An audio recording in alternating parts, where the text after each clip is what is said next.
Qual foi a obra que o Dória entregou? Que eu conheça nenhuma. Né? A privatização que o Dória fez, ele privatizou o Simba Safari e a Jaula do Leão, a Jaula dos Macacos aqui do zoológico. Durante o período que eu fiquei os 8 meses, eu privatizei e vendi a CESP. Então, é um modelo diferente. Então, você perguntou como é que o eleitor pode acreditar. O eleitor vai lembrar de tudo que eu avisei. Eu falei que o Dória ia mexer na Previdência. Ele falou que não ia. Ele alterou a Previdência. Eu falei que o Dória, se o Lula saísse da cadeia e um dia ele voltasse a estar na frente das pesquisas, o Dória ia se encostar no Lula. Ele já está se encostando no Lula. Eu falei que ele ia ser Bolsodória só até o final da campanha. Acabou a campanha e ele virou contra o Bolsonaro. O Dória errou em tudo. São Paulo teve o maior número de mortes de Covid de todo o país. O estado mais pleno do ponto de vista de ciência e tecnologia, de pesquisa. O Butantan está invasando as vacinas, mas nós não temos ainda a nossa vacina. Como que São Paulo não tem vacina? Um estado como o nosso, que é de ponta, com a maior rede universitária do mundo, USP, Unicamp, Unesp, Univesp, Paula Souza, a gente consome 14% do orçamento com educação. Quando o senhor fala que São Paulo teve o maior número de mortes, o que o senhor faria de diferente em relação ao combate à pandemia aqui?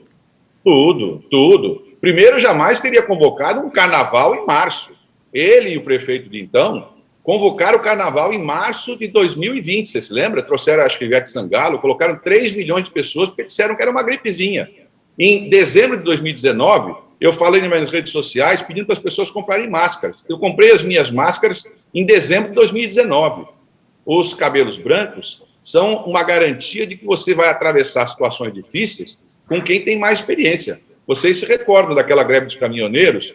De onde é que saiu a solução? Da experiência de quem tem acostumado a trabalhar com pressões.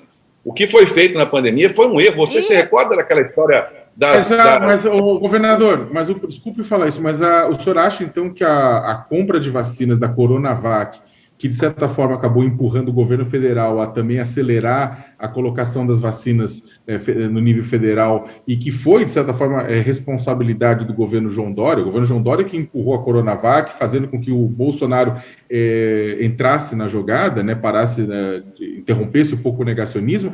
O senhor acha que foi uma medida errada? Porque isso aí foi a base do combate à Covid no Brasil, né? Não, a compra foi correta. O início das compras foi correto. Agora, nós estamos com 3 anos. Em 3 anos, vários países produziram 2, 3 vacinas diferentes. Por que nós não produzimos a nossa nesse período? Nós continuamos comprando importado.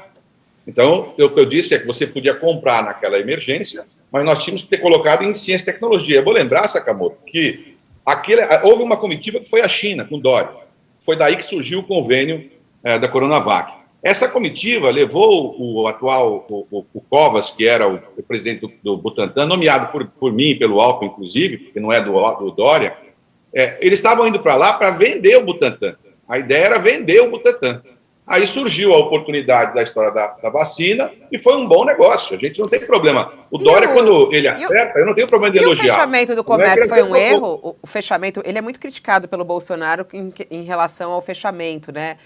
Fechamento do comércio, o fechamento das escolas. O senhor acha que foi um erro do Dória fechar? Fechar? Ele deveria ter fechado era no começo.